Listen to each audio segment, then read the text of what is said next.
Night మిగిలిపోయిన అన్నంతో morning మంచి నీట్ మామిడికాయ పులిహోర చేసుకోవచ్చు టిఫిన్లకి.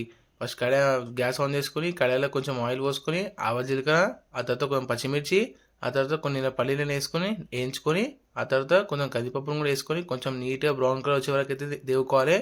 దేవుకున్నాక ఏదైతే మామిడికాయ ఉందో దాన్ని మొత్తాన్ని నీట్గా తురుముకొని దానిలో వేసుకోండి. ఎంత నీట్గా మిక్స్ చేసుకుంటే అంత మంచి టేస్ట్ వస్తుంది.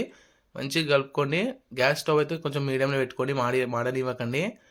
వేసుకున్నాక అందులో కొంచెం పసుపు, కొంచెం సాల్ట్ వేసుకొని నీట్గా మిక్స్ చేసుకోండి. ఆ మొత్తాన్ని నీట్గా మిక్స్ చేసుకున్నాక దానిలో కొంచెం కరివేపాకు వేసుకొని మళ్ళీ దాన్ని కూడా మొత్తం నీట్గా మిక్స్ చేసుకున్నాక ఏదైతే మనం రైస్ని తీసుకొని పెట్టుకున్నామో ఆ రైస్ని మొత్తాన్ని దాంట్లో వేసి నీట్గా మిక్స్ చేసుకోండి.